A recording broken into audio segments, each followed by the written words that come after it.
আপনি দেখছেন news now, আমরা জানি কোনটা খবর। बिहार विधानसभा चुनाव का दूसरा और अंतिम चरण मंगलवार को राज्य की भावी राजनीतिक दिशा तय करेगा। सीमांचल, मगध और शाहबाद जैसे महत्वपूर्ण क्षेत्रों में एनडीए और महागठबंधन के बीच मुकाबला तेज होता जा रहा है। मंगलवार को बिहार विधानसभा चुनाव के दूसरे और अंतिम चरण में सत्तारूढ़ एनडीए गठबंधन और विपक्षी महागठबंधन दोनों के भाग्य का फैसला होने वाला है। चुनाव का अंतिम चरण सीमांचल, मगध और शाहबाद जैसे राजनीतिक रूप से महत्वपूर्ण क्षेत्र में लड़ा जा रहा है। 2020 के चुनाव में भाजपा ने क्षेत्र में 122 सीटों में से 42, आरजेडी ने 33 और जेडीयू ने 20, कांग्रेस ने 11 और वाम मोर्चा ने 5 सीटें जीती थी। 2015 में जेडीयू और आरजेडी ने मिलकर 80 सीटें जीती, जबकि भाजपा की सीटें घटकर 36 रह गई। एनडीए के मुख्य उम्मीदवार मुख्यमंत्री नीतीश कुमार का नेतृत्व है, जो आज भी सुशासन के प्रतीक के रूप में लोकप्रिय है। बीजेपी जेडीयू का गठबंधन कार्यकर्ता आधार और आरएसएस समर्थित अखिल भारतीय विद्यार्थी परिषद की सक्रिय उपस्थिति का गठबंधन भी प्रमुख ताकत है।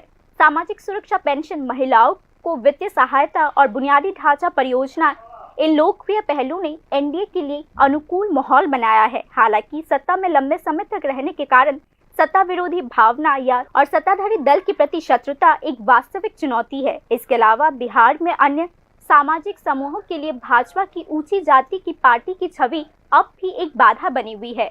मोदी सरकार के बुनियादी ढांचा विकास परियोजना और ग्रामीण विकास के प्रयास एनडीए के चुनावी संदेश को और भी मजबूत संकेत देते हैं। मुख्य रूप से ऊंची जातियों और अति पिछड़े वर्ग यानी अति पिछड़े वर्गों के वोटों को एकजुट करने पर ध्यान केंद्रित किया जा रहा है। दूसरी ओर आरजेडी कांग्रेस के नेतृत्व वाली इंडिया ब्लॉक ने बेरोजगारी, कानून व्यवस्था और सामाजिक न्याय जैसे मुद्दों पर जोरदार प्रचार किया है, जिससे एनडीए का जन आधार प्रभावित हो सकता है। इसके अलावा प्रशांत किशोर का स्वतंत्र प्रचार ऊंची जाति के मतदाताओं को विभाजित कर सकती है। आरजेडी अभी भी मुस्लिम यादव समीकरण की मजबूत नींव पर खड़ी है, जिसका राज्य में कुल वोट शेयर लगभग 32% है। तेजस्वी यादव के नेतृत्व में युवा पीढ़ी की भागीदारी बढ़ रही है, जिसने विपक्षी गठबंधन में एक नई जान फूंक दी है। हालांकि आरजेडी का प्रभाव और गठबंधन के भीतर कांग्रेस की कमजोर स्थिति संतुलन बनाए रखने में समस्याएं उत्पन्न कर रही है। स्थानीय स्तर पर नेतृत्व का अभाव और उम्मीदवारों के चयन में मतभेद भी बड़ी बाधाएं है। कांग्रेस और आरजेडी युवाओं के मुद्दे जैसे नौकरी, शिक्षा और जवाबदेही पर प्रचार करके युवा मतदाताओं को आकर्षित करने की कोशिश कर रही है। आरजेडी अपनी पारंपरिक मंडल राजनीति को पुनर्जीवित करने की कोशिश कर रही है। ऐसे में एनडीए की संगठन, वोट मशीनरी और लक्ष्य आधारित वेलफेयर पॉलिसी महागठबंधन के लिए बड़ी चुनौतियां है।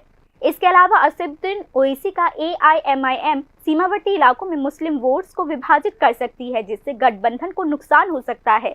साथ ही प्रशांत किशोर का अभियान तेजी से युवा मतदाताओं को प्रभावित कर सकती है। इसीलिए इस बार बिहार का चुनावी समीकरण केवल सत्ता का नहीं, बल्कि यह पीढ़ियों, मुद्दों और क्षेत्रीय समीकरणों का भी टकराव होगा। नीतीश कुमार का अनुभवी नेतृत्व और मोदी सरकार का विकास का संदेश एक तरफ है, तो दूसरी तरफ तेजस्वी यादव का युवा शक्ति और सामाजिक न्याय का वादा दूसरी तरफ। आखिरकार बिहार किस राह पर चलेगा, इसका जवाब 14 नवंबर को पता चलेगा, जब मतपेटी खुलने वाला होगा। Bureau report, news now.